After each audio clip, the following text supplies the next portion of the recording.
Skywatchers Radio. Greetings and salutations, my fellow Skywatchers from all corners of the globe. We're back live on air once again on this beautiful September 3rd, 2014. Depending on where you might be joining us tonight. Of course, we are broadcasting live from the Neologic Studios down in Miami, Florida. I am Angel, one half of the usual suspects on the show. With me, as usual, is my sleepy compadre, Mr. Allen. How are you doing tonight, sir? There we go. That's not even a sound effect. That's really him sleeping. Wake up. Wake up, buddy. Wake up. Hey, how we doing? Now, where are you joining us tonight? Are you home, or where are you? What remote location are you in? I am in, actually, Boynton Beach, Florida. Oh, very nice. What are you doing out there? Visiting family since I just wrapped up a gig in Kendall, Florida. And, before my next gig starts in Sunrise, Florida. Very nice. We gotta get together and have lunch sometime this week. That would be an amazingly amazing thing, but you gotta get your blankety blank off of your chair. That's tough for me. I know it's you gotta stop wearing those Velcro chairs because you have such a hairy butt. I've been told. You've been told correctly, and you've only been told. You've never seen. Let's just make that perfectly clear for the listeners. Definitely have not seen it. I will. We don't want any of that kind of idea out there. No, that will be the sign of the oncoming apocalypse. That would not be a good thing. Yes, that would be scary to say the least. Absolutely. Now, on the show tonight, not to segue from that embarrassing moment, but on the show tonight, we're going to have Preston Peet. He's going to join us in about 30 minutes, and I'm really looking forward to having Preston on. I know you have no idea who this guy is. Some of you, the listeners, might be like, "Who the heck is this Preston Peet guy?" But check his stuff out on Google. Research him. Please stick around for this show. It's going to be awesome. We're going to talk about ancient aliens, one of my favorite subjects, especially one of my favorite subjects to poke holes at. You know what I'm saying? Right. And Preston does that beautifully. He actually was on a show recently that I was listening to, and this barely ever happens to me. All right, rarely does this happen, Alan. That I'm listening to a podcast and I'm just there minding my business, maybe smoking something illegal, I don't know, and I'm just listening. Right? Well, it won't be illegal for much longer, but that's that's a different story. So I'm there just listening along, and I'm listening to the conversation, and I'm so taken by what they're talking about that I have to actually call in as a caller. And I called into the show. It was Cancel the Cabal with Stephen Roberts. Props to him. He's a good guy. He's been on the show before with us. Right. And, he had a great show with this guy, Preston Peet. And I ended up staying for about 30, 40 minutes of the show. In fact, he even posted it on YouTube like if I was part of the show originally, which is funny because I wasn't. I was just a caller. But it was such a great conversation with Preston. And, again, talking about ancient aliens, even though that segued all over the place, it wasn't just about that one topic. But tonight we're going to talk about that. In particular, some stuff that we're going to go over in the news that's been... It's been kind of a slow news week, so it's been kind of tough to really get good stories for the audience. But we have a couple good ones, and I'm sure Preston's going to have a little input on some of the stories we're going to go over. Real quick also, Alan. Yeah. Big news. Wanted to announce this tonight. Next week. Tell me. Everybody else don't listen. Tell me. This is just between you and I. Uh-huh. Like the Connie Chung moment. Remember that on TV? Shh. Don't tell me. Nobody's listening but you and me. Just you and I. All right. Starting next week, Alan, guess who's going to become a regular here on Skywatchers Radio? Do you know? I have an idea who you've been talking to. Oh, yeah. Who? Mr. Rojas, the famous, infamous, and very, very dead-on accurate Mr. Alejandro Rojas. That's right, ladies and gentlemen, and boys and girls, and small people across the land. Alejandro and anything in between, yeah. Exactly, A and B and C and everything.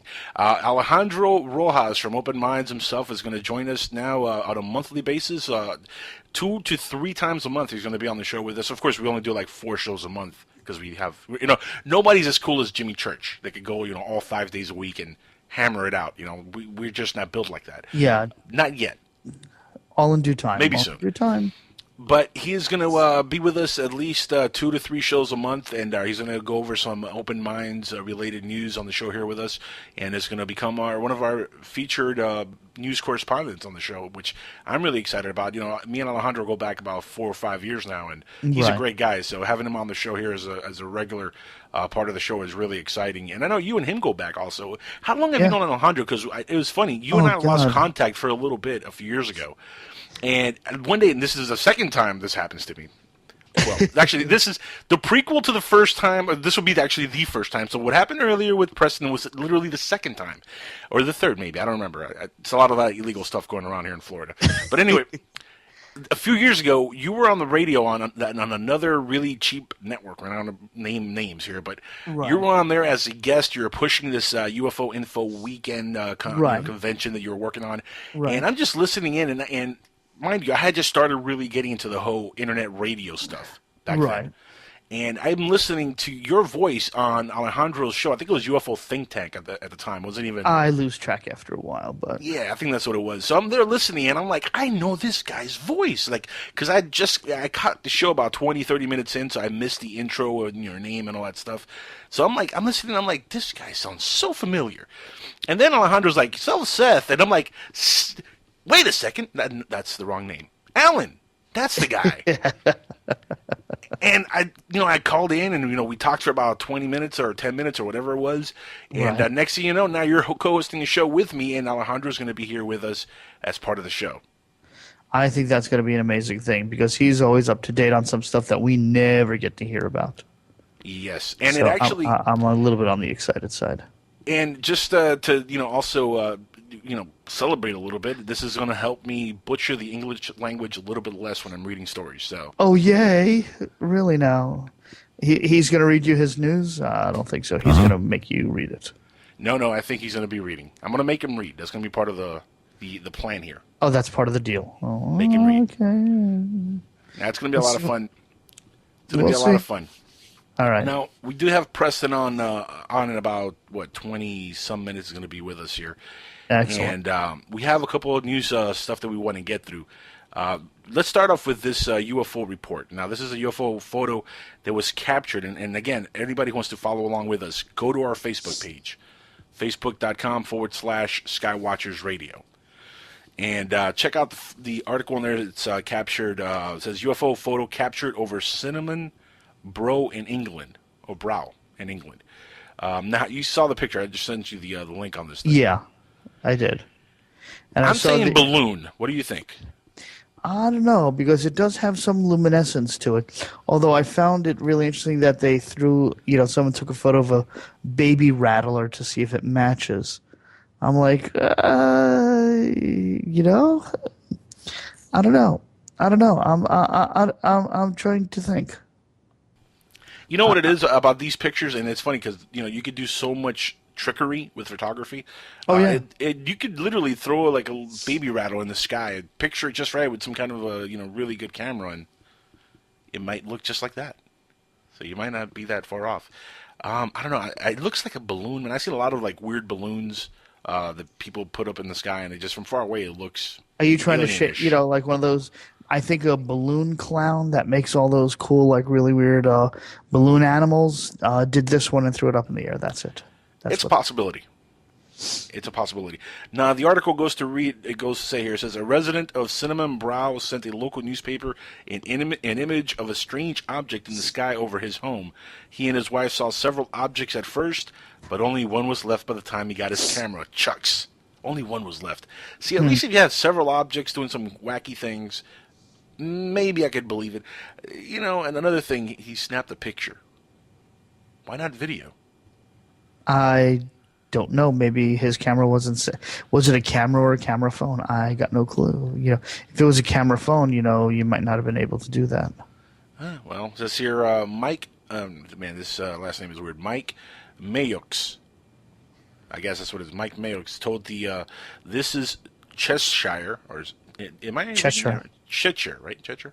Anyway, this is why we're going to have Alejandro Rojas on the show from now on. Anyway, he told them that he and his wife spotted the object on Sunday around 6 p.m. over their home in Cinnamon Brow, which is on the east side of Warrington, England.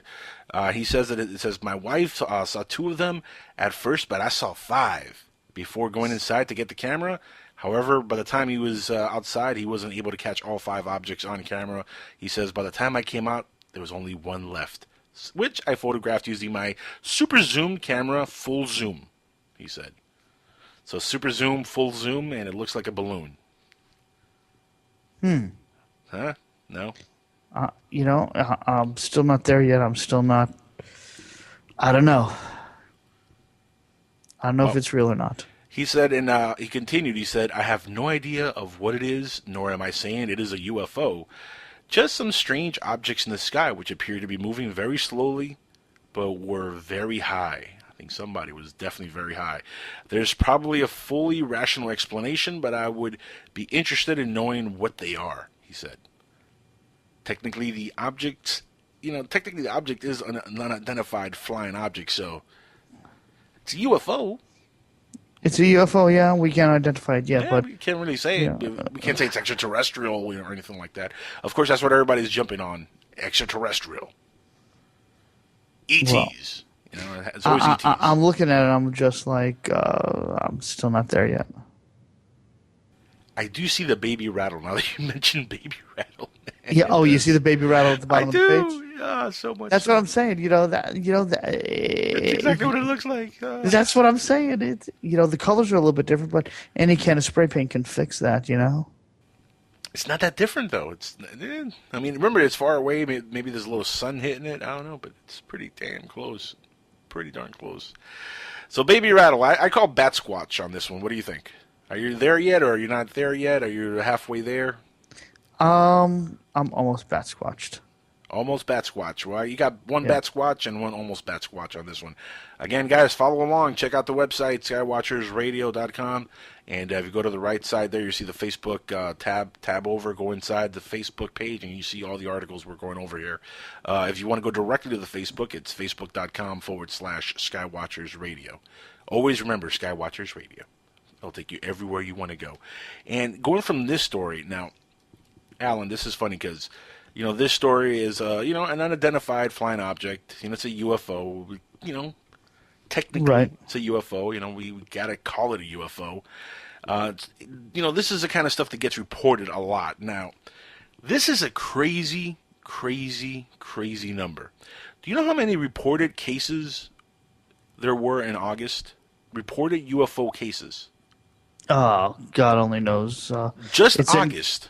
It's just getting bigger and bigger, and normal people are seeing more and more stuff. So I don't know how many. This is going to trip you out. I'm going to send you the link here. 285 cases. 285. That's it? That's a lot. Is that global, or is that just stateside? Well, it says here the National UFO Alert Rating System has been updated for September 2014, so they just updated it a couple of days ago, with California, Texas, New York, Michigan, Florida, Pennsylvania, and Ohio. I think people were just witnessing LeBron come back, and that's kind of like he's like his own UFO. Anyway, he says Ohio moving to the UFO Alert 3 as the highest reporting states during the month of August 2014, filed with the Mutual UFO Network, MUFON. It says here California was leading a high reporting state in August. It was the highest reported state in August with 99 cases. So 99 cases in California, down from 104 in July. So it's been a little bit of a drop. Aliens are getting kind of lazy, not flying around as much. Maybe the interstellar gasoline has just gone too high. Yeah, fuels, Yeah.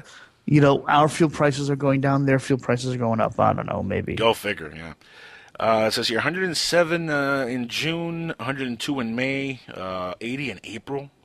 So it had 10 on up and down, 103 in March, 59 in February. Yeah, it's kind of up and down. But look at other states that are reporting all these cases. And this is all other states moved to UFO Alert 5 category. See, I wasn't even aware that they had an alert system for UFO cases like this. This is crazy. Category 5. I know I could download the app for, my phone for the terror alerts. First time I've heard about UFO alerts. UFO alerts, yeah. That's like... Now, what happens if we hit like UFO Alert 1? Does that mean like they're landing on the White House lawn now and oh boy, we're in trouble? Or is it like UFO Alert 8 or something like that? Like, is it the higher the number, the lower the number? How does this rating system work exactly? I've got no clue, but Neither do I. I'd buy a vowel and try and figure that one out. Yeah, I'm clueless on that. Now it says here, MUFON released August statistics and September 1st. where the total numbers of reported UFO sightings is listed by state. The entire country was moved back to the lowest alert level, UFO Alert 5. So I guess so 5 is the lowest. I guess 1 would be they're landing on the White House lawn and giant Native American aliens are coming out of the UFOs and we're all screwed. Native American aliens, yeah, they want their land back. Is that That's what exactly? Yeah, that would suck for this country, huh? Yeah, I'm just speechless on that one. That would be just way too fucked up. Yeah. Oh wait, drop the Ooh, F-bomb. I'm sorry. Oh, yeah. Sorry, my bad. Yeah, we're gonna have to take a little bit for the swear jar there, sir. Yeah, I will happily donate to the swear jar. I cordially apologize. So there you go. Sorry, folks. My bad. That's amazing though. And 9 months or 10 months we've been on air. First time it's happened. That's the first F-bomb, and it wasn't me. Yeah, I really do apologize. Cordially, I'm running on lack of sleep syndrome. It is a bad thing, I realize. So please, folks, forgive me. There's no excuse for a potty mouth, sir. I realize that now. Now, don't let it happen again, or there will be penalties. Just saying. Okay. Now it says here, let's go to the next reported case. So this is, every month we're going to get, a list, and I'll share it with the audience. We'll go over, what level we're in on a month-to-month basis. It's kind of funny, though. Alert level 5, I guess that's low. Yeah, that's good. We're not at 3 or 2 or 1. I don't hear the close encounter theme in the background, so, just like, although that would be really cool. You have instead of the terror alert, the UFO alert, and first it's the close encounter theme. Then the next one is the Independence Day theme. Then the next one is some other UFO catastrophe theme, and it keeps on escalating. And then the Native Americans step out of the UFOs, and we're all screwed. Well, all they're going to do is want their land back or open up alien casinos. It'll be great. Now, it says here the most interesting... all the chips from the casinos are shaped like UFOs. Yeah, that's it. That's a warning. Nobody saw that coming. Now, it says here, before we go to the next article, let me finish this here. It says, in addition, there were 28 landings, hoverings, or takeoffs reported, and 1 entity observed. One entity observed. Okay.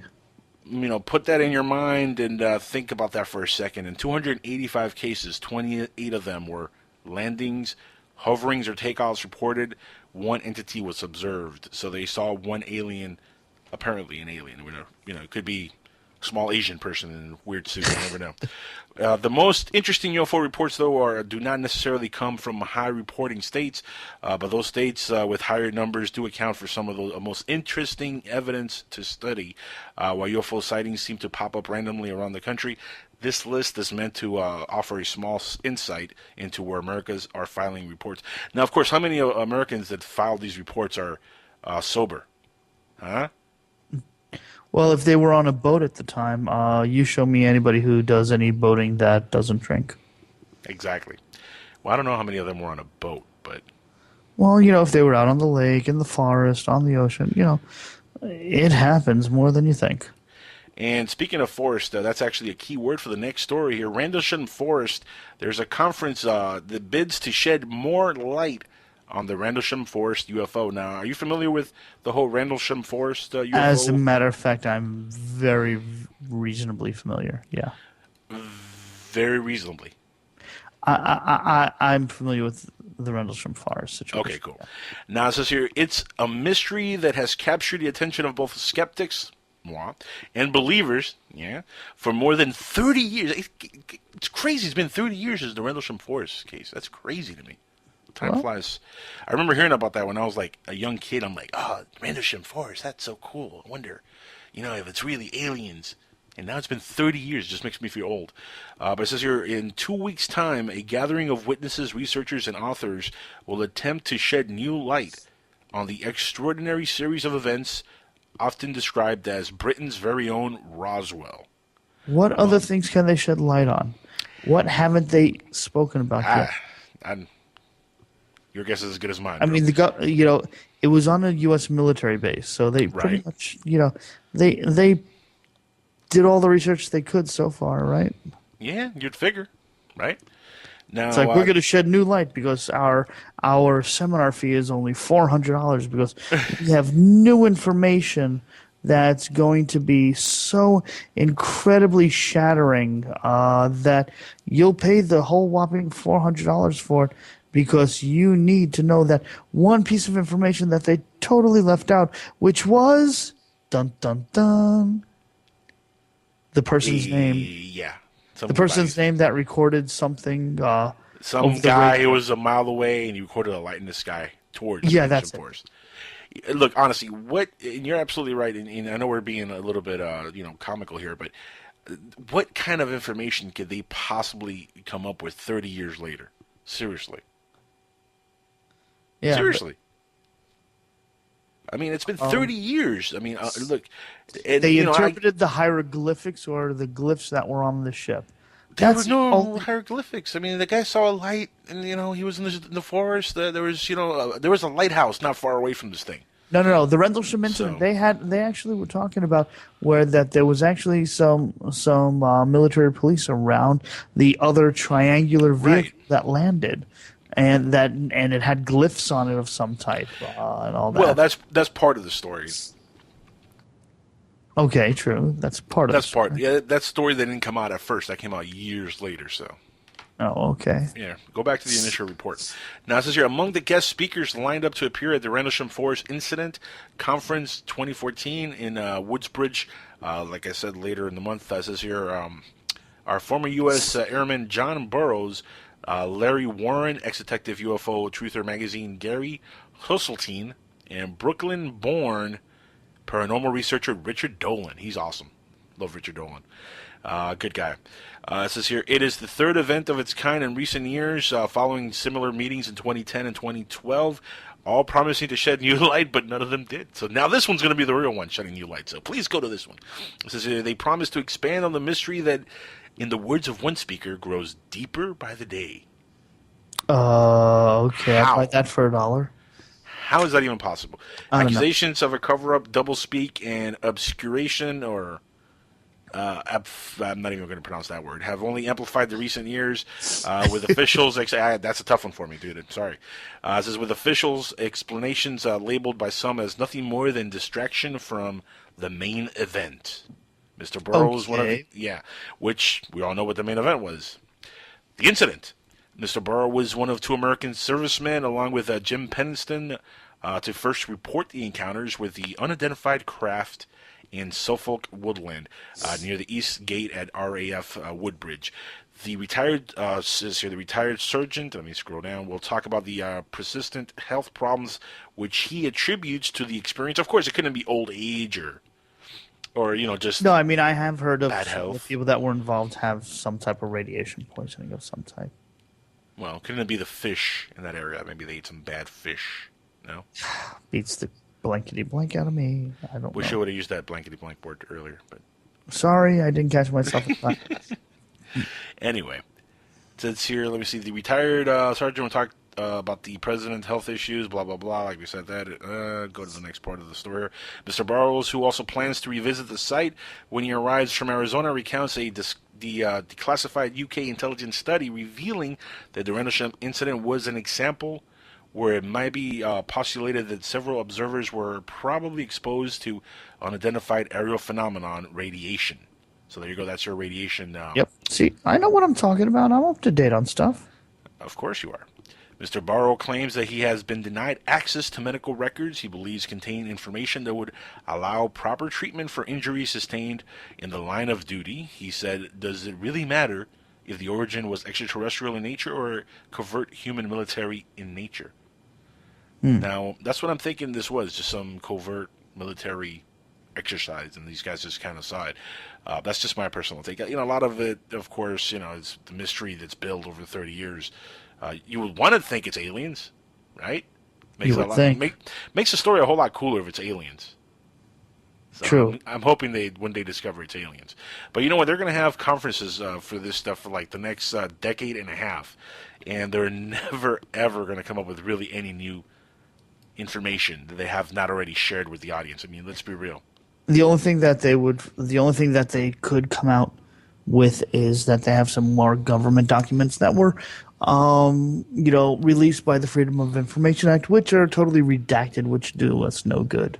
Exactly. And speaking of doing us no good, this is coming from artbuilt.com, this next story we're going to go over real quick. And I only have a few minutes before we get Preston on the line, so I want to get over a couple of stories. This was coming from Kevin Randall himself. He's going to be involved in a conference dealing with the Roswell Rock. Have you seen this yet? I've heard about it. I haven't seen it yet. But now that you're pointing it out to me. Now, again, this is from artbuilt.com, so you guys want to check out the website. Artbuilt.com has this posted on right now. It says, so now we have the Roswell Rock. What is it? Is it just a rock found in New Mexico with some sort of crop circle design on it that some think is beyond our capability to make? There seems to be no tool marks found under the microscopic examination. It seems to have some strange magnetic properties, and it was found within 25 miles of the site that is alleged to have contained alien bodies. Dun, dun, dun. It now takes place with all those other things that have been identified with Roswell, such as the Mexican Roswell, the British Roswell, the Chinese Roswell, the Russian Roswell. You get the point, like Randall Shaw. And a Roswell in a pear tree. Right. So it says here, stick Roswell in the name somehow, and you have built an audience, and you have a built-in audience. Even if the event or thing you are describing has nothing to do with Roswell or aliens or even a crashed spacecraft, right? It's just a rock. But stick this rock up there and say, hey, it's from Roswell. Hey, built-in audience, right? Yep, there it is, automatic. Yeah, you just got to put the name Roswell in there. So it says here, stick this rock up there with all the other failed artifacts that have been presented over the over the years, like the bit of debris announced with such fanfare in 1997 as materials with known chain of custody was announced, and that debris was debunked like immediately too. But it's funny because they do come up like every few years. There's like something different that comes out. Oh, there's a debris, or there's this, or there's that. Never pans out. Never pans out. Now this rock is interesting. It has like some kind of a crop circle looking design to it. It's a neat looking rock, but I don't know. Maybe it's a Chinese symbol seal for wax or something like that. I don't know. Could be. But I'll tell you this: one of the other articles that's across to your right on there about human farms looks interesting as well to read. Yes, actually, I was going to get to that next, so let's just segue over to that before we go to break. And this is also on artbuilt.com, and this is not UFO related, but it's a good closer for this segment. Check this out. Artificial human farms could wipe out animal testing in 3 years, the article says. It says, artificial humans are set to replace the controversial techniques of animal testing. Scientists have claimed the microchipped human machines due to be available in 3 years' time will remove the need for experiments. They claim the lives of up to 90 million animals each year, according to the Sunday Times. Artificial organs such as the lungs, liver, kidneys are already being used to test some cosmetics and chemicals and drugs. Now it says here, if our system is approved by the regulators, then it will close down most of the animal testing laboratories worldwide. That's a good thing. You mean we can't put lipstick on bunny rabbits anymore? You're a sick, perverted man. What? I always knew you had a thing for bunny rabbits.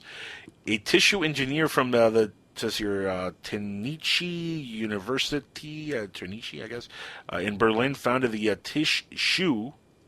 That's kind of clever. Tissue, a firm behind the technology, and it says they anticipate human farms could be made up of hundreds of machines. Oh boy, the Matrix is coming, folks. The Matrix is real. Dun dun dun.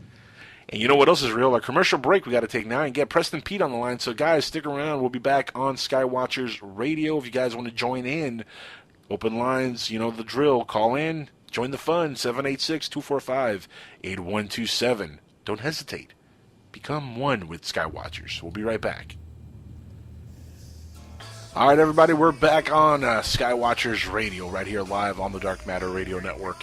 Of course, also on PSN Radio. Check us out on skywatchersradio.com.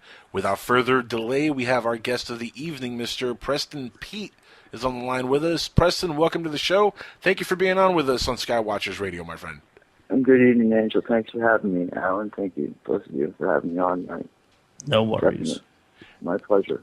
Now, we're going to get into a lot of conversation when it comes to ancient aliens tonight, and I know you have you've written about the subject. I want to first get your information to the audience of your work before we delve into some of the misconceptions within the ancient alien theory. Tell us a little bit about your background before we start up on the actual ancient alien stuff. Well, I want to make it understood that I'm the editor of this book, Ancient Aliens, Lost Civilizations, Astonishing Archaeology, and Hidden History, the Disinformation Guide to. Right. And I'm the editor, so I both contributed and collected all of the other contributors to the compendium. And my background is really as an investigative journalist, mainly focused on the war on drugs, but I also focus on a lot of other fringe, not status quo, really followed topics. I'm a big conspiracy buff and researcher. I've done a lot of work in that field. And UFOs naturally attract my attention, and ancient aliens is a topic that ties right into my other interests in mysteries of archaeology and ancient civilizations. So I'm always fascinated by the topic, and I've been fascinated by the topic since I was a little kid. I remember being fascinated with the whole aliens bringing people back that they had abducted in Close Encounters of the Third Kind. I remember seeing that as a elementary school student and just being fascinated with it. And Eric Van Doniken was pretty prominent in my life around the same time. I was just becoming aware of his Chariots of the Gods and related topics like that. Nazca lines were another fascinating idea for me. So that really lit into me at a young age. And as I got older, I got the opportunity to collect the work of some of my favorite writers in the field of lost civilizations, as well as ancient aliens and ancient mysteries. And for my publisher, Disinformation, who had published my first book, which was on a completely unrelated topic, but also a fringe, unaccepted at that time. Particularly, it's not quite as controversial now with all the pot legalization going on, but it was pretty controversial at the time. Let me tell you, I still remember people asking me, "Do you really think marijuana is going to be legal in our lifetime?" And me being hesitant to say yes. Answering like I wish, I hope, and I, optimistically, I certainly hope so, but I don't want to say for sure. So when I had the opportunity to put this book together, I leapt at the opportunity. That's really my background. I don't have any formal training in ufology, say, or even archaeology. I just have a vast appetite for knowledge, and I'm a voracious reader and have been since I was also a little kid. Reading was my very first addiction, and I've never tried to kick it, and I never will. I'm self-taught individual. Now, what are some of the favorite, the stories that really caught your eye? The Nazca lines. What was the one story that when you were a kid you're like, damn, that's got to be real? Well, God, when I was a kid, the Baalbek, the Chilathon Baalbek, those three massive stones in the Sun Temple. I believe it's the Sun Temple. A lot of people say, oh, the Romans put that there. And as a matter of fact, in the Ancient Aliens Debunks, he ascribes it to Romans, and I disagree. I disagree heartily. And I want to say for the record that as much as I told you last time we spoke, the segment on the Renaissance paintings in that movie, I was fascinated by it. And as I mentioned to you, I really learned some stuff in that because I'm not classically trained in the arts. Classical painting, I don't know diddly about that topic. So it was really nice to find out that indeed there are representations of what to look for all the world to me to be UFOs, and people even in the background pointing at them and their dog looking at the UFO hovering in the background of the painting. But that's in so many scores of paintings apparently, and that was an actual representation of John the Baptist or Jesus or whatever they were representing with that specific symbol in the painting. And it wasn't such such an outlandish thing after all. But while I put a lot of credence into his theory on that, or his explanation for that, I'm still dumbfounded at the idea that he spent 3.5 hours belittling other people's belief systems and their desire to believe in ancient aliens, and then turned around and it appeared to me to put it down to, well, actually, they were angels. They were talking about angels. If you read the Bible says that these are angels. These were not aliens. These were angels.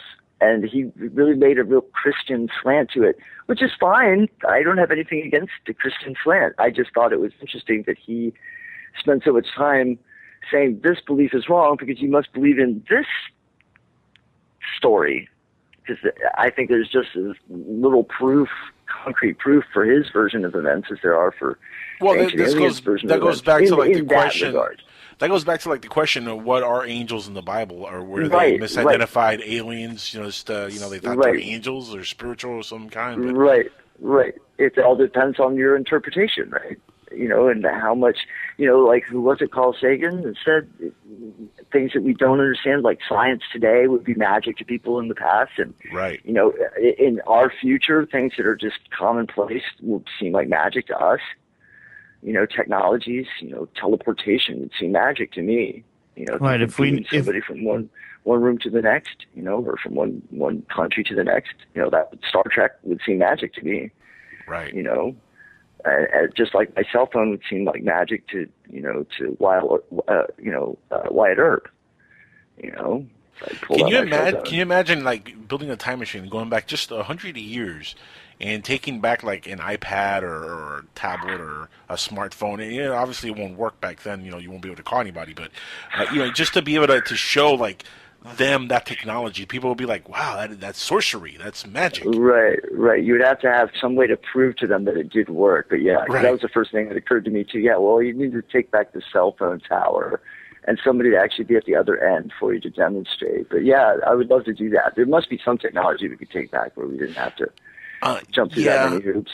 Unless they could find a way to make a smartphone that is so smart that at the subatomic level, somehow at the quantum level, they can connect to a signal on the other side of the portal. I don't know, something crazy like that.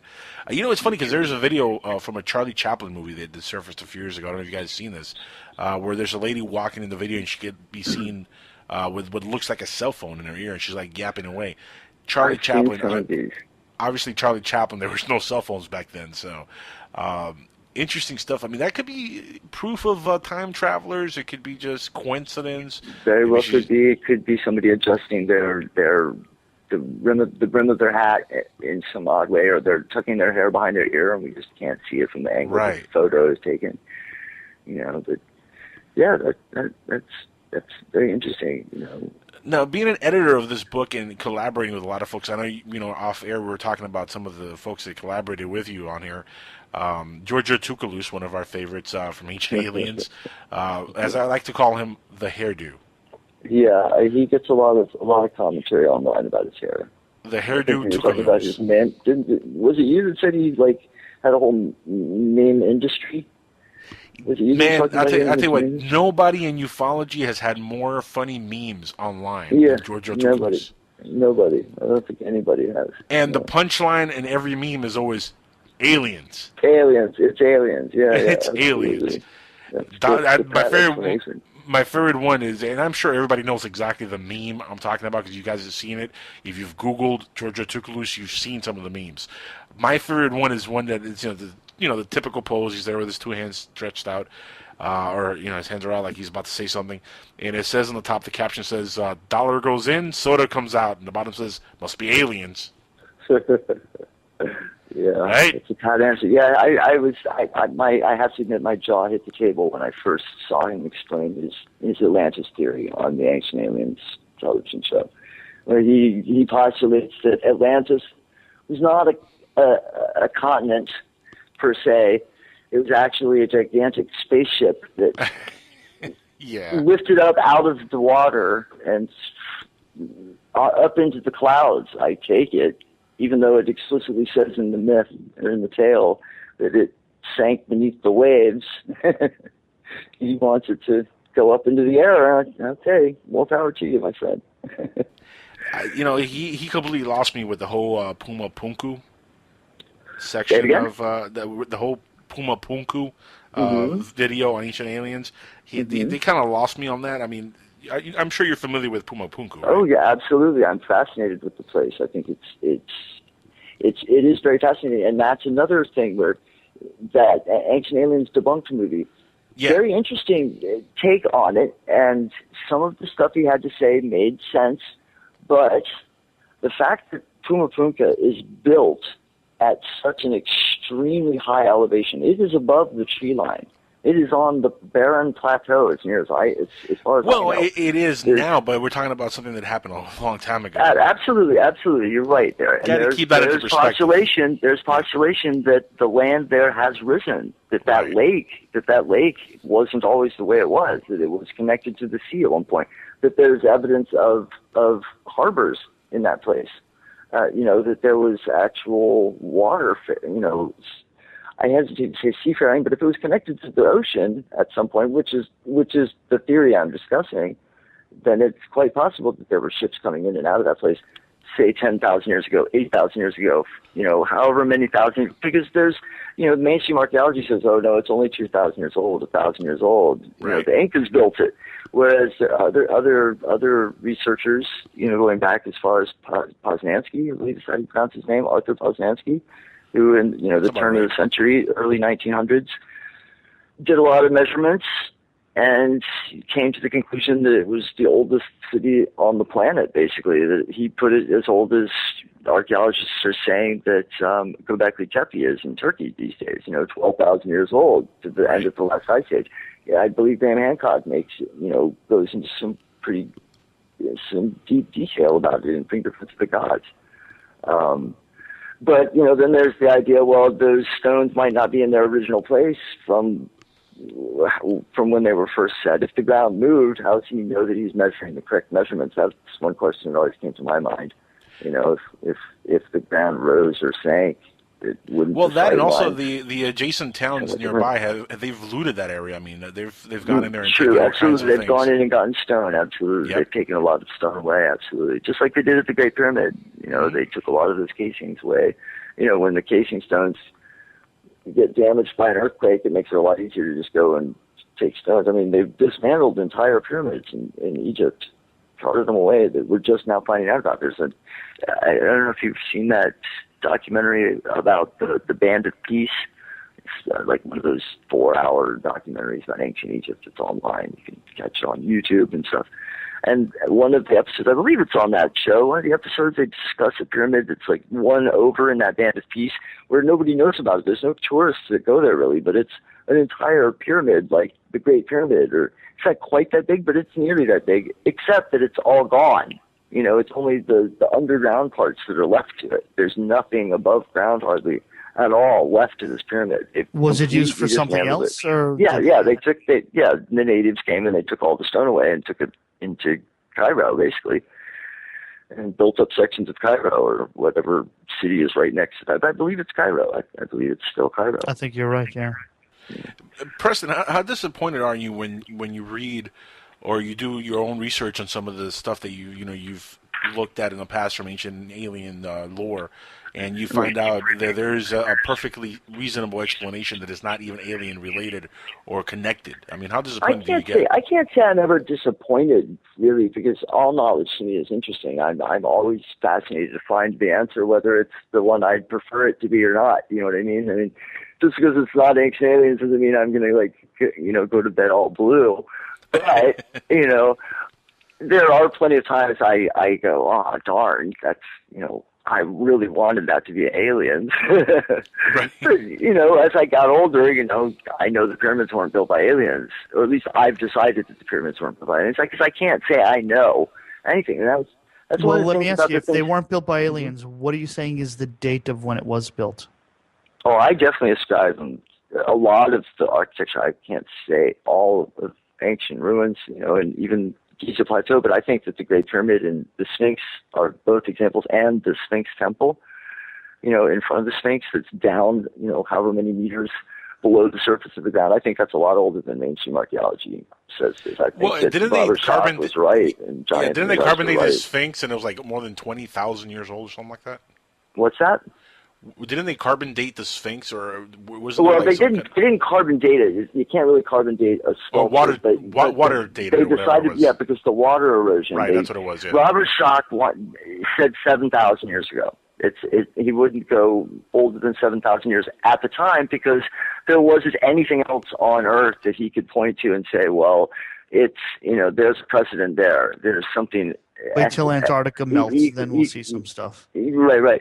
But now they've got Göbekli Tepe, which is 7,000 years older than the oldest estimate of mainstream archaeology for the Great Pyramid. I mean, it's 5,500 years older than Stonehenge. In Turkey, this megalithic architecture, and I mean it's on a massive scale. It's an entire hillside, where they think it's 12 to 14,000 years old. I mean that's ancient. Those people weren't growing crops yet, according to the mainstream. They weren't domesticating cattle yet. They were barely civilized. They were hunter-gatherers, and yet there were, hundreds, if not thousands, of people congregating in this place in Turkey.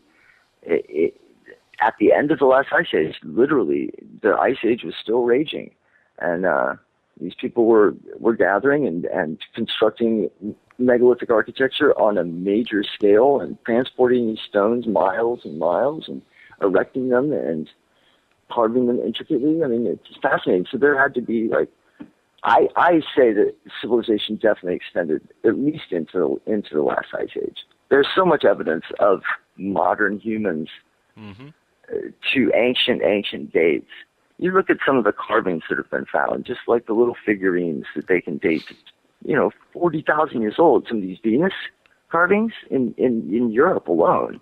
Yep. I mean, that's ancient, and it might be Neanderthal. It might not be human. It might not be, Homo sapien, but it's still human. As far as I'm concerned. You want to freak out? Scientists recently found a pipe.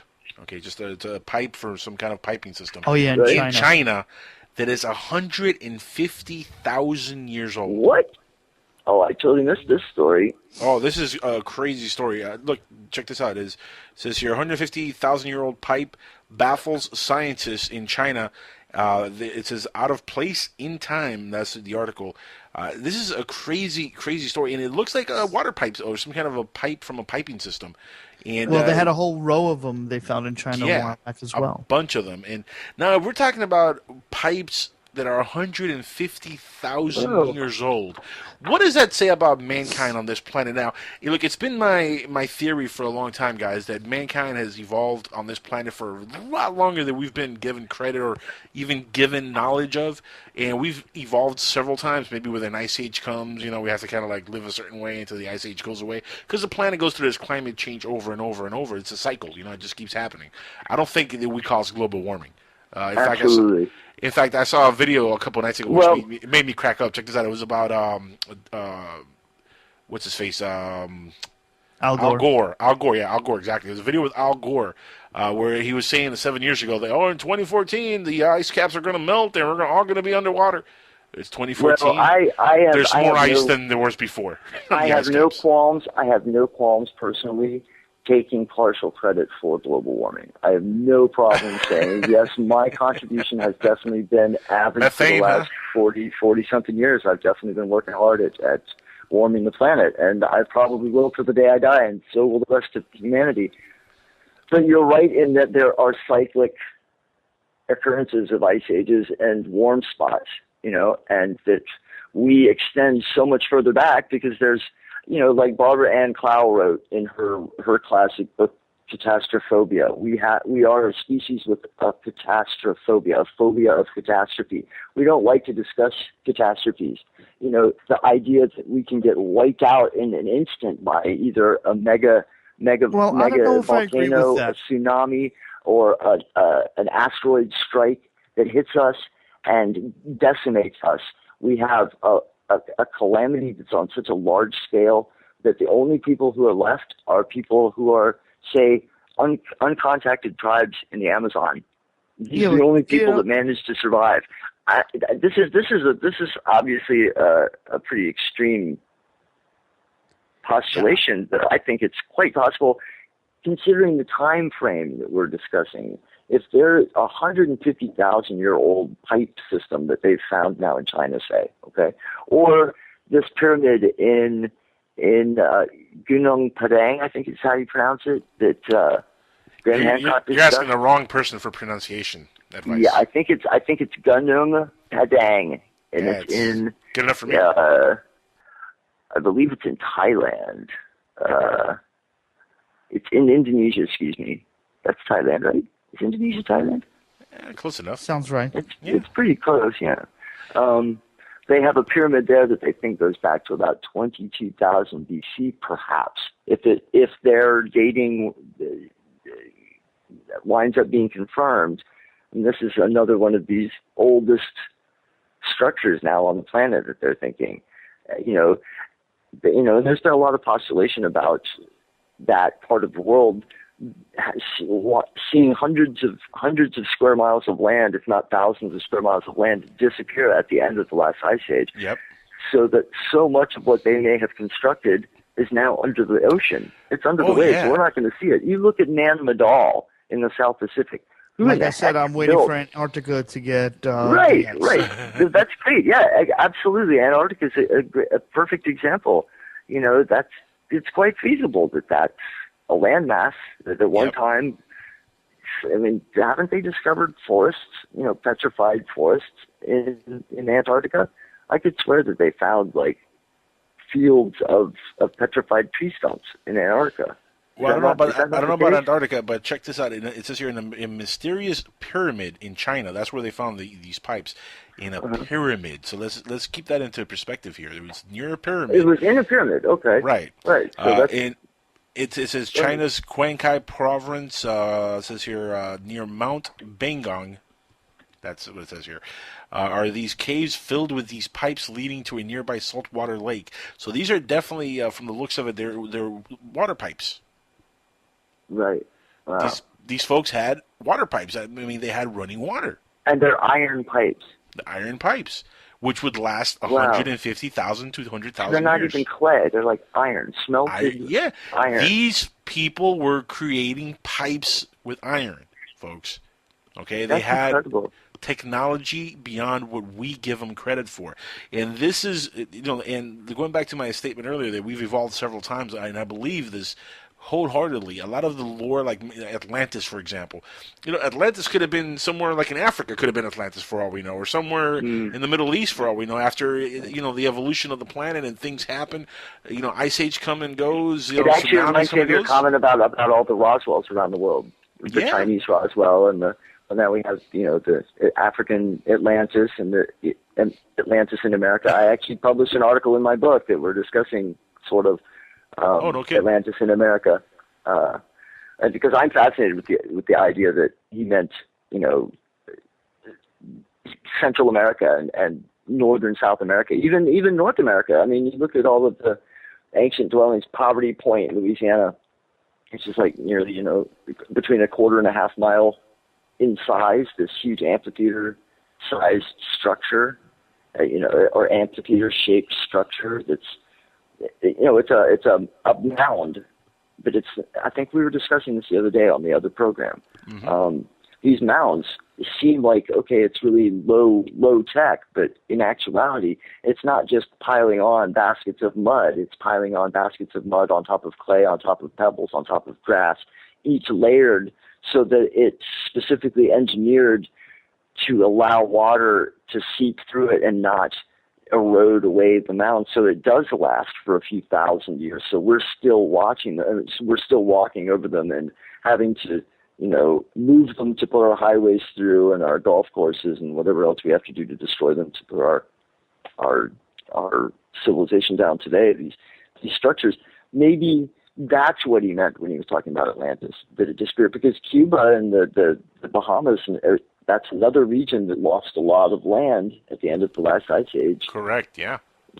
I'm not saying that is what Atlantis was. I just have always been partial to that theory. I think it's really I would not doubt it. And it's not because I'm Cuban, but I would not doubt that Atlantis was somewhere near Cuba. Well, you look at all of the stories that the conquistadors brought back. Mm-hmm. The initial contacts where they ran into seagoing canoes that were, they they labeled them rafts, and they were really like looking down on them. But in actuality, these rafts were a lot better made than the caravels that the conquistadors arrived in, seasick and scurvy-ridden.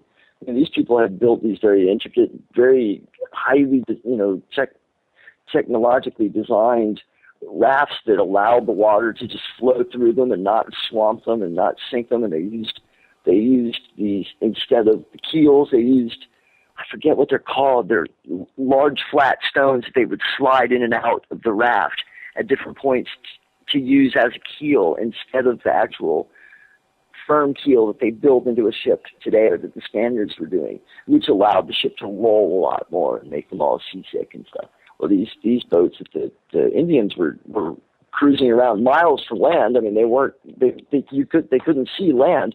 The first Indians that the conquistadors ran into, I think who invaded Peru? Not Cortez. God, I can't believe I'm blanking on this. How embarrassing. And you're the editor. I know. It's really embarrassing. We're going to have to come back to this. But those Spanish, or when they first ran into Indians, it was offshore, out in the water, and they killed most of them and kept a few of them captive to use as interpreters when they actually made landfall. Pizarro? Is Pizarro who conquered Peru? I believe so, yeah. It's really embarrassing. I should know this. It's one of my favorite topics. I'm really embarrassed. Well, here's the question, though. I mean, let's it's go back that to lack of sleep syndrome. Excuse me. Go ahead. Yeah, you're having the same problem that Alan's having over there, lack of sleep syndrome. But no, let's go back to what we were talking about here a couple minutes ago about the the amount of evidence that might be mounting that Atlantis was somewhere, very real and somewhere near a place like Cuba or a place maybe like Africa or something like that. Right. I mean, I'm pretty sure you've heard of all the stuff they found under the ocean by Cuba. Oh yeah, I have actually. That's something that's very interesting. Of course, there's no real proof of it. There's just been assertions that we've found stuff. Well, don't forget, you also have to understand there's been a lot of USOs more around Cuba and those waters than any other part of the world. Right. That's a good point, actually. There have been a lot of stories about unidentified underwater objects, right? Well, I have seen videos. I have seen videos of people, doing research around the Cuban. You can't go too close to Cuba because of the space. They'll shoot you literally. But if you get permission, actually go diving on there. I've seen diving videos where you could see structures and all kinds of things in the videos, which is incredible. Oh, really? Oh, I would like to see those. I'm always fascinated at anything like that. He could send you links. He always can send you links. Yeah, send me some links, please. I'd love to see that, for sure. Well, who was it? Andrew Collins? He wrote one of his books, it might have been Ashes of Angels. I don't think it was Ashes of Angels. I think it was the one he wrote after that. He discusses offshore Cuba and diving in the caves off Cuba in his search for Atlantis, and talks about, finding some really interesting ruins and evidence of ancient structures there. I haven't seen too much evidence of it, but like I said, I would love to see these links. I'll see you. It kind of reminds me of the UFO in the Black Sea. I've seen a lot of sonar image of it, but I've not seen a film of it yet. Well, yeah, that's another mystery there, because I mean they made a big hoopla on that. I mean that was everywhere, from Huffington Post. Actually, CNN, I've seen some rock piles. They've shown us some rock piles. Well, the initial sonar looked like the Millennium Falcon was. It looked really neat. I was just like, wow. Let me ask you: anybody see that shelf just off of DC? Not DC. Off of Los Angeles. No. Off of LA. The what? The one that looks like a big underground carport with the big columns? Yeah. Yeah, I saw something recently that was debunking that. I wish I could remember what I was reading. I just saw it last week. Somebody was... I wonder if it was Alejandro. Congratulations on getting him on your show, by the way. That's a coup. It's an awesome coup. Like he's awesome. Stuff. Yeah, definitely. I could swear it was on Open Minds that I was reading something that was debunking that underwater shelf. I know exactly what you're talking about. It looks really cool in the underwater photography, the sonar imagery. It's another one of these cases of sonar imagery making it look really dramatic, But apparently it's not quite. But I mean, this is just one person naysaying it. For all I know, he could be wrong too. It could very well be an underground base. I don't know. You know, that's the whole theme of my book. I don't have any say one way or the other if any of the articles I published in that book are true. You know, I don't know if they're world true. is really explored. That's the ironic thing, isn't it? What'd you say, Alan? What percentage of this world is really truly explored? Right. How many times do we hear that they found the oldest structure, the oldest ruins, the oldest Bible, the oldest almost on a monthly I don't basis? know what day of the week is it. Yeah, right. You know, right on. So I mean, look at these pipes, 150,000-year-old pipes, and this is just out recently. I mean, like when you find stuff like that, that tells you that we're a little blind to our real history on this planet, folks. Not everything you know it to be fact is fact. That's why I don't get so bent out of shape when I hear stuff like, "Oh, there's never going to be disclosure. They're never going to tell us." Well, we don't know about our history. You really think we're going to find out about aliens or anything else that they might be keeping secret? First, let's learn about our real history, because I have a feeling, and follow along here, guys. I have a sneaking suspicion that the big secret is that we are the aliens all along. That many, I lean that direction myself. Many thousands of years ago, mankind was on this planet. We had technology. The Ice Age was coming. People were like, we got to get the heck out of Dodge because it's going to get bad. And, a lot of us had some kind of technology, and they left the planet. Came back, wait a second, Ice Age is gone. This settled. And, that's, I love that, the Battlestar Galactica idea that, it is, out there somewhere, mankind. The old series or the new series? The old series, they're looking for the root of the base planet of humanity. I don't know if they did that in the new series. I don't know if they did that in the remake series. But in the original series, that was the whole premise of the show. Yeah. That they were seeking the home planet of humanity, the fabled home world, Earth, I just think that's a really fascinating idea. Well, I thought Earth was the home base. I thought Earth was one of the lost tribes. That was the whole thing to me. Well, that could be the actual. I thought it was the home world, but you might be right. Actually, maybe it's the lost tribe. That makes sense too. But yeah, it's the same idea though. There's this it's spreading out of humanity across the galaxy. Or even further. Wow, wouldn't that be cool? Because that's what I like. When I think about UFOs, and I find myself late at night listening to one radio program or another because I'm constantly fishing for new information. I come up with my own personal theories and ideas of what UFOs could be, and what these ancient sightings and ancient reports could be, and what modern reports. I really sometimes find myself leaning towards the whole time travel thing. What if it is people from our future coming back to check up on us, or just sightseeing? Who knows? It's possible. And here's the thing. I'm not one that follows or believes in time travel per se. I'm a little skeptical on time traveling to the past. I think time traveling to the future is very possible. I think even Einstein's theory of relativity kind of gives you a blueprint on how to do it. It tells you pretty much how it could be done. Now, here's the thing, though. Time traveling to the past, still not sold on that idea. But if anything is more possible, what would be more possible? Time travelers from our future that discovered a way to go back in time and travel into this time, or maybe learn to travel interdimensionally or something like that, or a galaxy maybe 20, 30 light years away, 2 light years away, a light year away, actually has a race on it that discovered technology and discovered propulsion and discovered warp drives, discovered wormholes, and they ended up coming to this little corner of the galaxy. Yeah, this tiny little speck. Planet, right. Exactly. Why this planet? Out of all the planets, that baffles me. That's the exactly. great question in ufology. Why this planet in particular? Right. Very good point. I'm telling you, the Goldilocks zone, or it's the minimal resources that we have. Something. Yeah. Well. Yeah.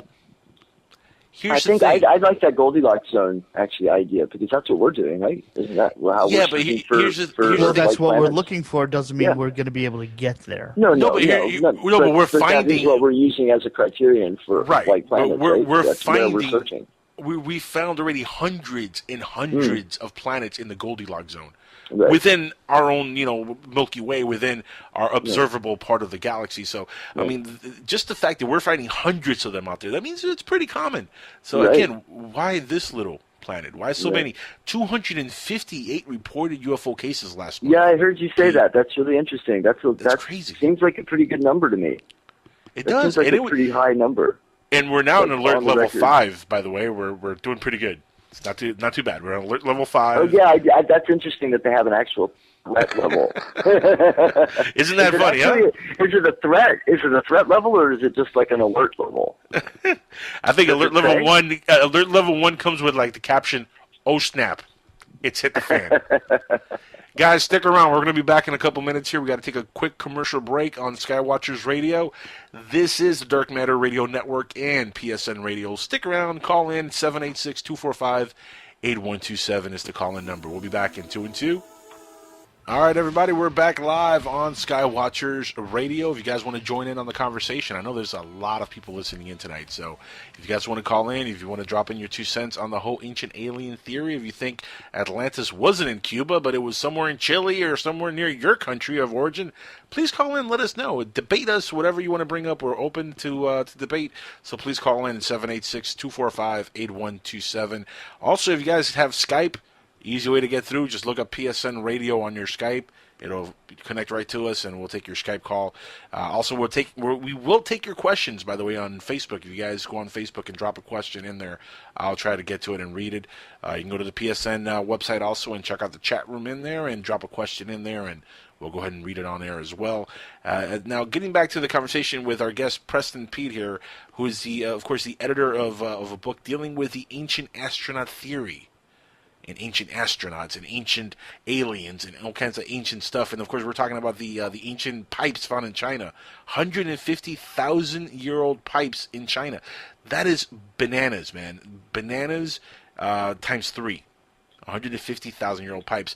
But now here's another story that really boggles the mind, Preston, and it's something that Alan over here brought up during break. Alan, you want to ask him about that one object that Yeah, I'm boggles the wondering mind? if you have any thoughts, comments, or views on the Black Knight and how long that's been around and what that's possibly capable of. I'm fascinated with the Black Knight. I first time I heard of it, my ears perked right up. I was just watching some documentary. I think it was Unexplained NASA Files. Is that the name of the show? And they had a segment on the Black Knight, and they tried to blow it off. The really cool series of pictures. It looks like a jet plane, a super, People are saying it's space junk, and I don't buy yeah, that. space junk. It's a blanket. I'm not buying that. The story's been around plenty of time. Much longer than actual space flight. We've been hearing about this satellite over the poles and in a weird orbit around the planet, and I think it's entirely feasible that there's something up there hovering around watching us. I mean, I'm not going to say 100% it's there, but I think the evidence seems to be pretty lean in that direction for sure. My thing is, why haven't we shot this thing down, or why haven't we gone and observed it up close? I wonder that about so many UFO sightings. Why don't the powers that be send up aircraft to investigate these sightings more often? Well, someone told me there was a shuttle case. mission. I've heard that I've heard that there was a shuttle mission to it. Really? Okay. I haven't heard that yet. No. That does not even ring a bell. That story. Yeah, I'm not hearing this. Hang on, I'll see what I can do to find that. I would like to know more, because that is something that occurs to me all the time. How often do they investigate these things? Because just because I haven't heard that they have investigated or not doesn't mean they haven't. I don't know most of the things that my military is involved in. The covert budgets are so astronomical. I mean, where do we think those missing trillions from the Pentagon are going? They're not going into everybody's pocket entirely. A lot of that's going to fund covert operations and black. What was that great line in the movie Independence Day? The father, Jeff Goldblum's father, had. It was like, "What? You don't really think they spend X amount on toilet bowls, do you?" Right. Absolutely. $700-800 on a nut and bolt. Yeah, Go exactly. ahead, Alan. By the way, I'm doing the research here. I'm showing Space Shuttle mission STS-88 might have been the one that actually got up close to the Black Knight. Nice. So when he says he's doing his research, that means he's on Google. What did they Google's. decide? I'm sorry. What did they decide? Well, it's NASA. They're not going to tell you anything. Yeah, never a straight answer. They Preston. didn't disclose, huh? Nope. Never No a disclosure. straight answer. That's what NASA stands for. Well, I'm leaning towards it being a real phenomenon, that there really is something up there, that it's quite possible that there have been, or at least has been, a mission where they have specifically said to somebody, okay, it's time for you to go and film the Black Knight thing that's out there, and they closed in on it using radar, because don't they track asteroids and other space junk floating around that might You be would hope coming so. into us? Why wouldn't they be able to track this mysterious satellite? I mean, it can't just, unless it really is appearing and disappearing from radar. I mean, maybe it is that mysterious. Maybe we can't track it. Maybe it is an alien spaceship. I mean, but here's the thing. But they got pictures of it, though. If there's pictures of it, and from my understanding, even like amateurs have been able to capture this thing in space. Absolutely. So it's not only NASA's been able to photograph this thing, amateurs have been able to do it as well. So if that's there, you're able to capture it on video and film. Why can't you get close to it with some kind of a shuttle or some kind of a vehicle and inspect it? Jump on top of this thing and inspect it. I mean, look, it's not that far off where they can't have like a spacewalk and get on this thing and look at it, unless it has some kind of a magnetic field that destroys the ship so they get close to it or something like that. Which at that point, that'd be crazy. That'd be the scariest thing possible if you think about it, because we won't be able to find out what it is, and it's just sitting there. Yeah. Kind of creepy. Now, the first reports of the Black Knight, I could be wrong, but it was what, like 1960? Was it, Preston? No, it was Nikola Tesla. They were talking about getting little green man signals. I think is what they were calling them. Is that what it is? I believe so. He was talking about picking up weird radio signals from space, and he was the first one to say that there was possibly this satellite, going around the planet. There must be somebody up there. And he was picking up transmissions, but there was no evidence beyond his assertions, as far as I know. Right. Well, there was that. Then in the 1920s, ham radio people started getting some weird feedback and things like that. So they were hearing it also during World War II. And World War I, they've also had incidents of transmission issues, and I guess it's not all background radiation. They're not all picking up background radiation from the Big Bang. There's other things going on up there for sure. Well, but I haven't really done any writing about the Black Knight, so I couldn't say much more than you guys could say about it, other than it's a fascinating topic to me. It is. It's a very fascinating topic. Could you imagine if one day we do step on top of this thing and we figure out that we put this up there, about 150,000 years ago? Well, that would be pretty cool. I want to know who put the monument on Phobos. Ah, the Phobos. Yeah, I saw that. Yeah, you see that. I think that's a fascinating photograph, and that Buzz Aldrin, I believe, even mentioned it on C-SPAN. Now, granted, he didn't say aliens put it there, but he did specifically mention that should be something that we should talk to say to the public. Look at what we found. We found a monolith on Phobos. Was that also the time that he talked about we'd like to go back to Mars again? That was when he was talking about Mars. Yeah, he wanted Mars, and the way to get the public interested was to talk about this monolith on Phobos. And once people find out about this monolith, they're going to be very excited, and they're going to want to back a mission to Mars. Yeah, that was his idea. Tell them about this thing, and for sure, if you look it up on Google, it's a fascinating. I mean, where did it come from? It's a tower of some kind. It's huge. It's standing upright. Yeah. There's nothing around it. Nature doesn't do that, folks. They don't stand stones up in a dry, airless environment. I mean, it seems pretty mysterious to me. I mean, it could be completely 100% natural. It could be an asteroid that landed very gently.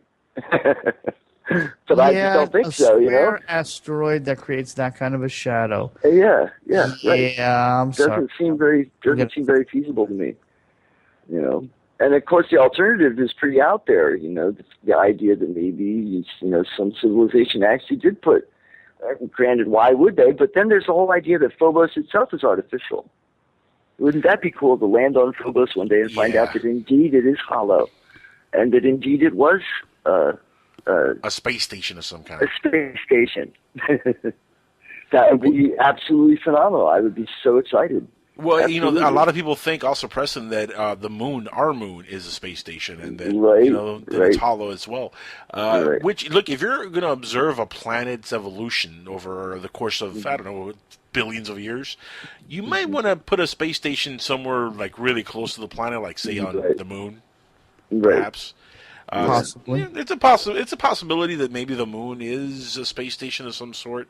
I wouldn't be surprised if there's actually something on the moon. I don't know if I'd go so far as to put much credence into the entire moon being a space station. No, I think there might be several stations. Waste of effort. Yeah. But actually somebody being on the moon, there's enough weird pictures of things on the moon to make me think, wow. Oh, no kidding. Are you familiar with the Mona Lisa UFO? I'm not sure. The Mona Lisa alien that supposedly they found on the moon of one of the Apollo missions. I don't believe so. No, I don't know what you're talking about. Oh, you got so much more research to do, my friend. This is from, I think it was Apollo 20. It's one of the secret missions that is like off the books. There's a video that surfaced a few years ago, and it shows even an astronaut in the video playing with the camera, panning around in the actual control room on the shuttle, and it pans over to what looks like a body of some sort of a humanoid being, female being. And the story goes they found this being on the moon, and guess what? Oh, I know what you're talking about. She looks Native American. Yes, I know exactly what you're talking about. I don't know how much credence I put into that. I just don't know. I'm such, like I said, I will not, I refuse to say I believe this story or I disbelieve this story, but I'm so hard to convince at the same time of the validity of so many stories. I hear so many people. There's one person that I'm just having the worst time actually giving any credence to, and I wasn't going to do this. Clifford Stone. He's just the one guy I'm having so much trouble putting any credence to. I listened to him tell me that there's 57. I heard it. That's why I'm thinking about Clifford, because I heard it in your radio promo at the beginning of the 57 alien species. Yeah, the 57 alien species. And I just can't get into his story. But then I listen to other people tell their stories, and I'm right away totally believing them. They just seem to me to be legit. I'm a very hard person to convince, while at the same time not wanting to put 100%, okay, this is definitely the fact. Because I know that so many people do make stuff up. Wow, that was close. They make stuff up, right? Quick save. I was the one who goofed up earlier. Yeah, he dropped the F-bomb earlier. No, but, speaking of making stuff up, and, that's another black eye in ufology. The amount of hoaxers, let's get over the obvious ones, Van Daniken, Zachariah Sitchin. The obvious guys who've built a career over at Billy Myers. But, besides these charlatans, there's a whole lot of other people that create videos for YouTube just for the hell of it. Absolutely. Just because it's fun. And they can do it now. It's so easy. This is and what really kills me. And then they get invited on these lecture circuits. Yeah. And I'm dumbfounded. This is what kills me. It kills me, Preston, that so many people go out of their way to do this just to, hop into the field of ufology so they can feel like, oh, we're a part of ufology. We're a part of it. We're doing the lectures now. We're doing the tours. We're on radio. We're on podcasts on the internet. It detracts from real research that's going on, and I really wonder how much of it is psyops, operations, stuff that's designed to make us distracted from the legitimate research that goes on. Richard Dolan, you guys mentioned him earlier. I too am a fan of Richard's. I think that his work should be much more mainstream. It's fascinating. I agree. Yeah. And because there's so many loop jobs out there and obvious hoaxers and just simply deluded people too, but yes, I'm mainly addressing the willful hoaxers. How many of these people are actually paid sock puppets so that the mainstream can point to the giggle factor and brush aside the legitimate research that goes on, so that the military that does know what's going on can rest a little more easy.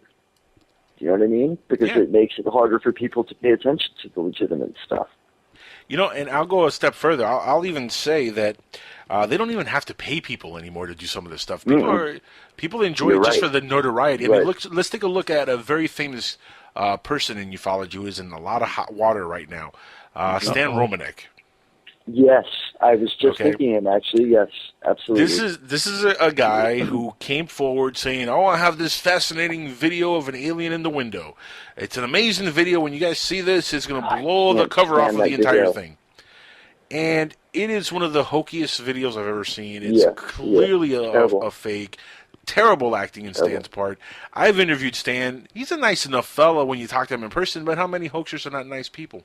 Right. You know what I'm saying? Doesn't make him not a nice person, right? Yeah, how many liars are not nice people when you're trying to get a lie across? You're going to be nice to people, right? Right. Look, Alejandro knows Stan. He did a documentary, the Extraordinary, the Stan Romanek story, which came out recently, and he's in that video talking about Stan's case. And I laugh. I saw it recently, and I laughed really hard when they get to that one part in the documentary, and everybody's like, "Well, Stan seems like such a normal person. His family and him, they seem so normal, so nice." So if they're just normal folks, why are aliens bugging them so much? Yeah. Right? Oh, he's just asking for it. Didn't you know? He's just asking for it. That's a good point. The whole thing, the whole Stan Romanek case is mind-boggling that it got as big as it did. But now look what happened to the guy. Now he's charged with pedophilia. He's going through his trial. Terrible. Yeah. I mean, the worst crime imaginable is what he's charged with. All right, let's face the facts here. This is the worst thing you could do is to harm a child, to molest a child, to be involved with any kind of pedophilia. There's nothing more disgusting than that. If this is proven true, and I pray for ufology, not even for Stan's sake, but for ufology itself, I pray that it's proven to be fake and that he's innocent and that all charges are dropped and he proves that it was all alien conspiracies and he proves that he was 100% honest about everything. Because I would hate to think that a person that we put so much stock into in the field of ufology and we've given so much airtime and we've let him get on our shows, do the TV stuff, to get the documentaries out, to think that this person the whole time was, looking at kiddie porn or molesting children or whatever he was doing on the side, while he was promoting all that stuff and interacting with everybody in the field of ufology. That's sort of disturbing to me. I mean, that's very disturbing because you look at this one guy and then who's not to say that there's not an X amount of numbers of people just like him in the field of ufology, which makes you again look at everybody in the field a little bit cross-eyed because now you're like you don't know who is real and who's fake and who's a pedophile and who's a sicko. Absolutely. And look, in the entertainment business, there is a whole thing with pedophilia that's been coming forward in the last 10 years. It's not anything new. The pedophile rings are out there. Could ufology have one also, a little pedophile cult of these people who are all hoaxers and they all do it just so they can get in contact with each other and share pornography? Because I think there's a lot of hoaxing going on. There's definitely a lot of hoaxing going on. I don't have any doubt about it. But how much of it is related to what Stan is caught up in? That's my question. That's scary. That's a scary thought. That is. It is. Well, we'll never have all the details, I'm sure. Yeah, probably not. I would hope so. I would hope that one day we do have all the gory details and we find out who all these culprits are, behind the scenes. Because look, if he was caught supposedly sharing documents and stuff like that, and if this is the case, that means there are other people that he's sharing documents with, right? Right. Mm-hmm. Who are these other people? Right. My question is bigger than him getting arrested. Is why haven't other people been arrested? True. Well, maybe he's not connected to other people. Maybe it is just a little thing with him and his family. Because I think the only other person that knows is his wife, or that has been alleged to know anything is his wife, right? Right. Yeah, Lisa. Which, by the way, she's done a great job of PR, just continuing the ball rolling on the whole Stan Romanek case, and it's like nothing ever happened. If you look at her Facebook or whatever, it's like nothing happened. Everything's still cool.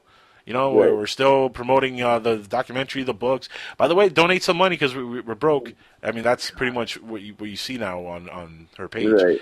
But look, if I was involved with a family member who was accused of pedophilia, believe me, the last thing you're going to see me do is post stuff on Facebook about, like funny icons or funny news from the news or anything that's controversial in nature. I might shut everything down and focus on my family member and see what went wrong there, and worry about that, not worry about ufology. Because it makes for a very depressing situation in the whole UFO field. How do we get attention back on UFOs and not on the pedophile? Yeah, and unfortunately, he's not the only person who's ever been accused of this stuff. That was even a gag in the X-Files movie. Remember that, where I think it was Martin Landau, was his name? One of the characters in the movie. He was accused of pedophilia. And he's like, oh, what is it, the kiddie porn again? I mean, it's kind of like the running joke also in ufology, so you got to keep that in mind as well. This is where I'm kind of 50-50, and I'm hoping that it's fake. I'm hoping that he's innocent. Yeah, well. Hoping amongst hope. We have to wait and see. I'm not gonna judge anybody at this point.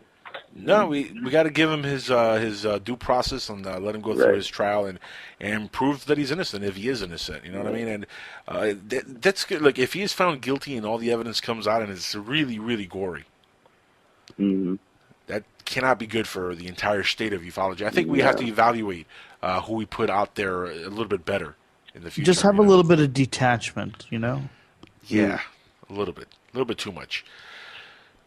I don't know, the Stan Romanek case really, it depresses me. It really does. Depresses the hell out of me.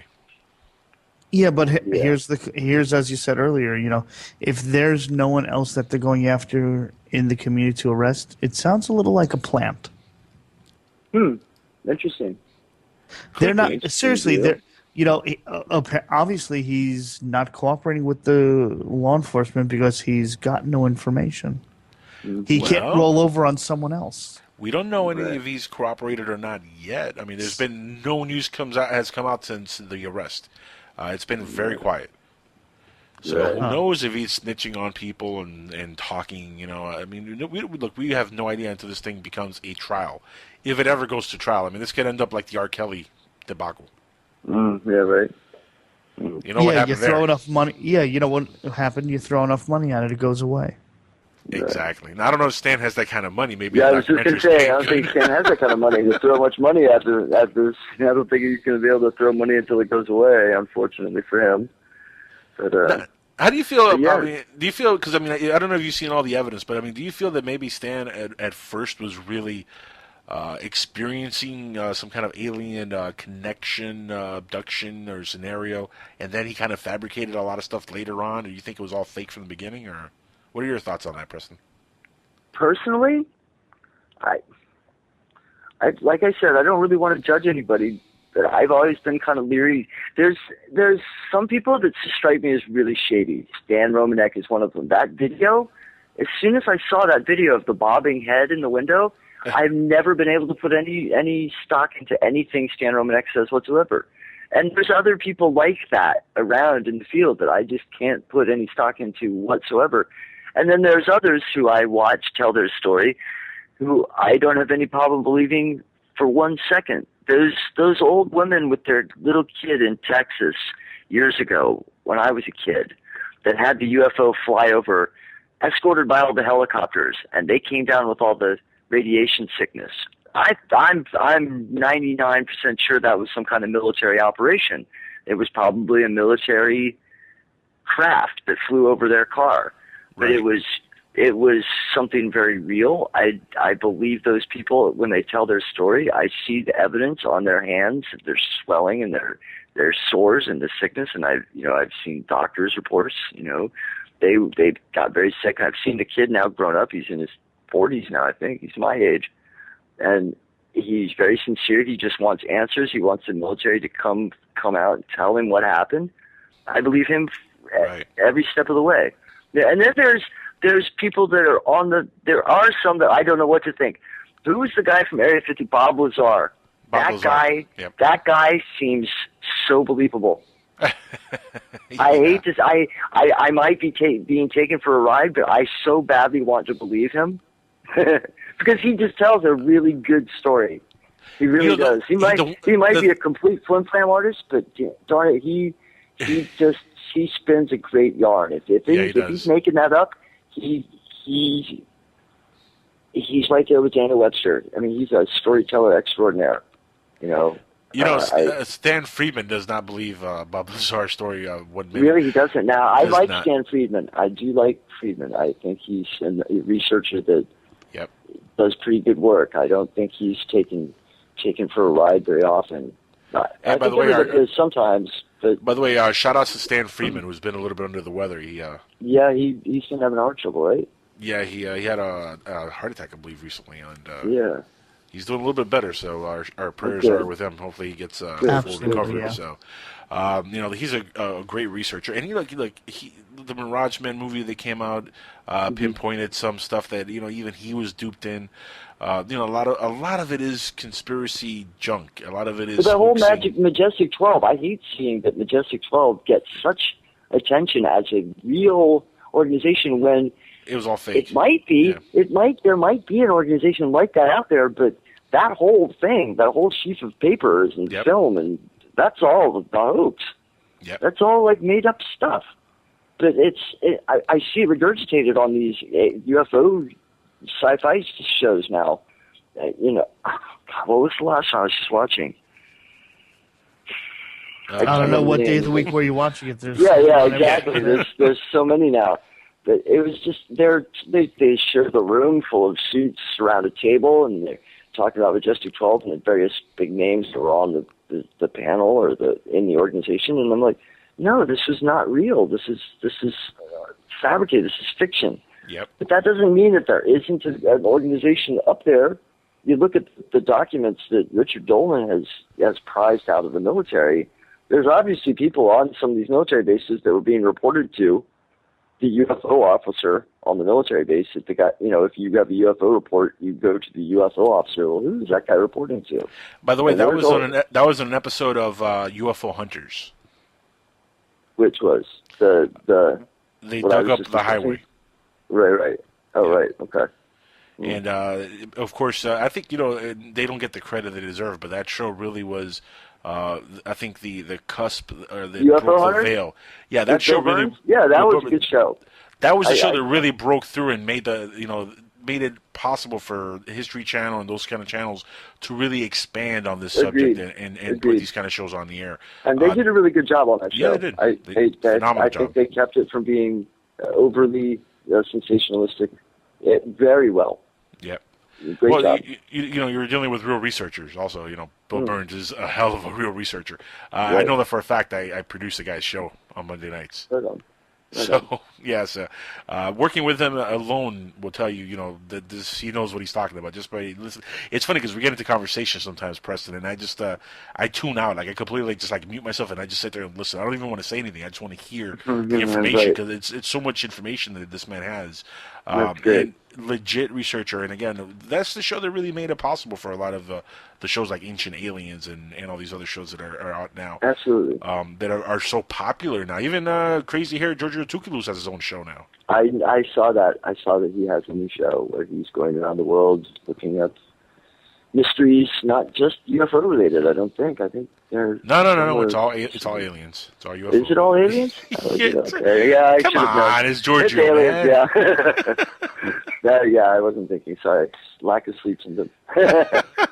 It happens. If it's Giorgio Tsoukalos involved, there's going to be aliens and crazy aliens. I'd love to interview him just to ask him, a couple questions on his knowledge on ufology, because he knows Eric Van Daniken's stuff really well. Like if you listen to him talking, and he can recite Eric Van Daniken's work like it's verbatim. But I've also heard him on other shows, like Joe Rogan had him on his show not long ago, and he started asking him some random questions about Roswell, and he was like, I have no idea. And I mean, really? It was like, there was stuff like there was like really easy stuff, like interesting.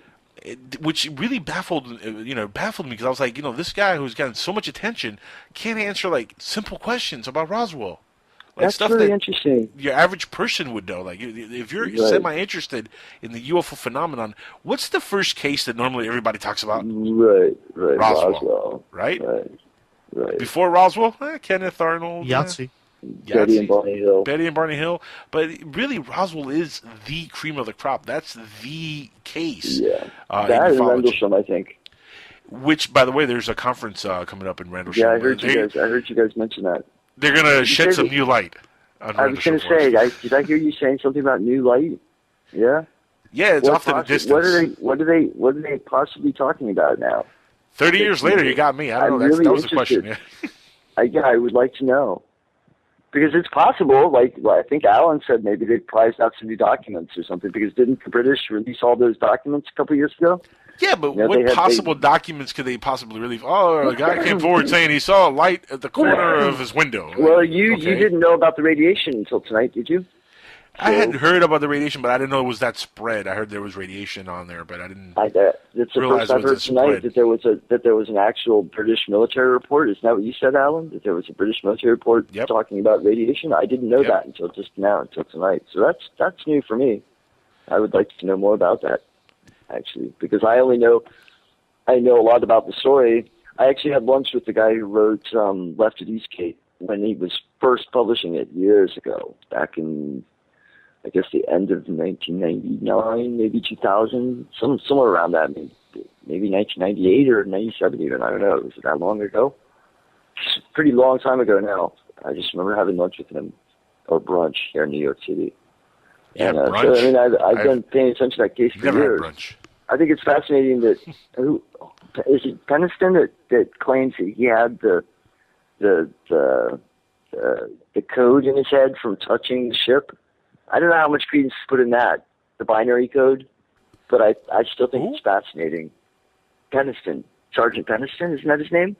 He reached down, he touched the craft, and he got that binary code in his mind, and somebody supposedly has now translated part of it into a language, into English. I don't know how do you translate binary code into English? It came with subtitles. Yeah. It came with instruction booklet. I'm Speaking of which, by the way, did you know they're rebooting the Greatest American Hero TV series? Yes, I heard about that. Yeah, I didn't know that. Wow. Well, you know the plot line. Takes me back.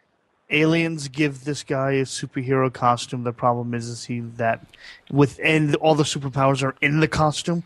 The problem is that he loses the instruction book. He loses the instructions. Yeah, I forgot about that. Wow.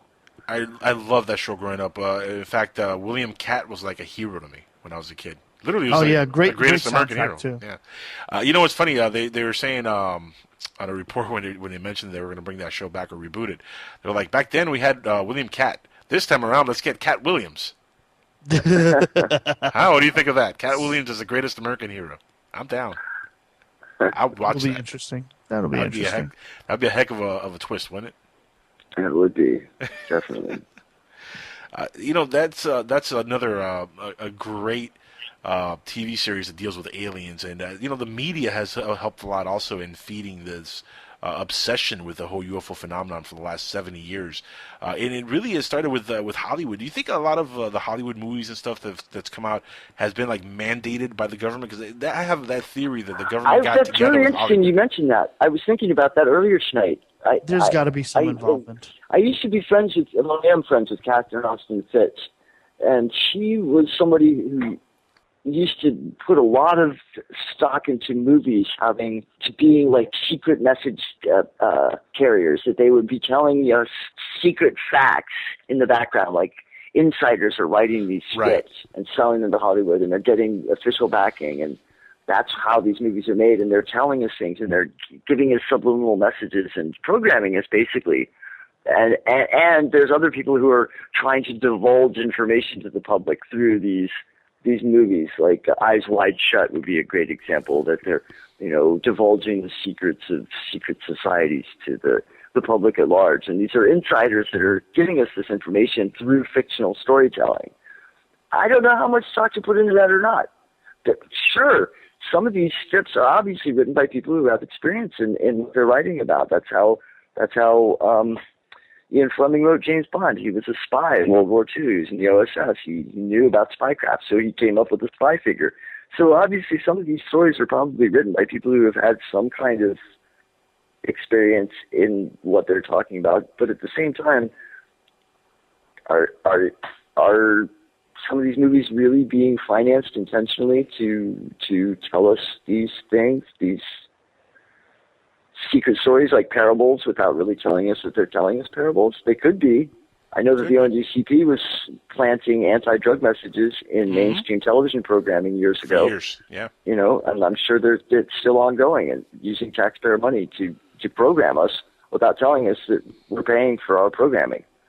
I mean, it's really scary stuff that they do to us. The Pentagon is involved in that stuff. So maybe they are putting films out that are secretly passing off messages to us, or leading us away from the truth.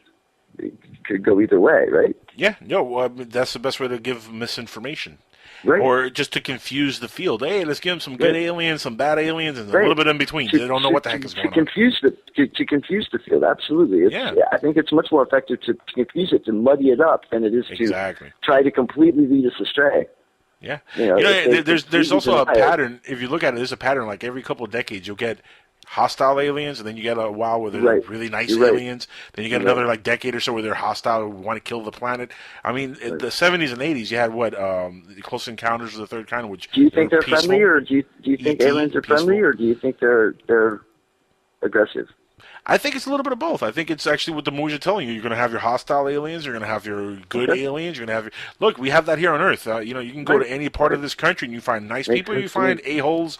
You're going to find that diversity here. Why not in space? Right? I think they live. They live. I saw that in the movie theater when that came out. Wow. They should remake that movie. How bad did that freak you out? My brother and I went. Yeah, good movie. That movie still freaks me out. You know what? Speaking of people in Hollywood who are connected to the inside, Jackie Gleason said years ago that he saw ETs, and then Nixon, of all people, showed him ETs. Right. Now, would Jackie Gleason just say that to make up a story and pull our legs? It's possible. But at the same time, it seems like a really off-the-wall story to tell people, doesn't it? Out of all the things, and of course, his catchphrase on the show... And his catchphrase on the show, of course, was like, "One day Alice, pal, zoom to the moon." Right. Ironic, so the interest, right?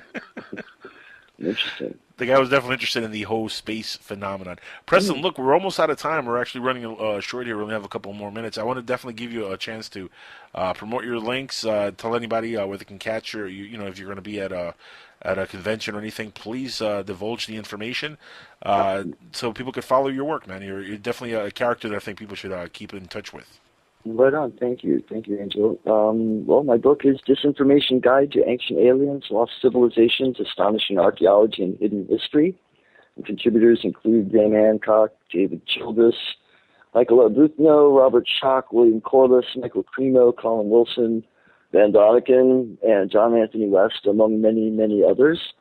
I can be found on Facebook.com/Preston Peet, or WordPress.com/Preston Peet. Is that what it is? Or Preston Peet at WordPress? I don't know. If you Google my name, I'm really easy to find. That's usually what I tell people. Google Preston Peet, P-E-E-T. I'm all over the internet. I don't have any appearances coming up on conventions, but I'm always open to invitations. So if anybody out there wants to invite me, I'm free and easy. What are your travels? Where are your travels going to take you in the near future? Because I know you're working probably on something. Are you editing another book? Are you researching anything at the moment? I'm working on a couple of different projects at the moment, but things are kind of up in the air at the moment. I'm trying to figure out exactly what I want to do. I'm working on a project with another friend, another ancient cultures project, but it's in its first stages at the moment. But things change from day to day. I may have something completely new on the table tomorrow. I'm not sure. We'll see what tomorrow brings. Juggling's not a bad thing. No, Ken. I hope you listen to the show on October 29th. That we're going to have a very interesting guest on. Michael Heiser is going to be on with us.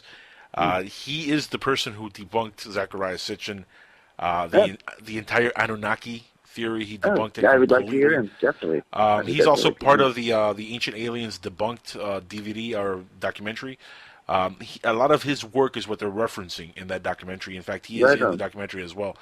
He's going to be our guest on the show here, and really he's one of those guests that I've been wanting to get on the show for at least a couple years now. Fascinating person.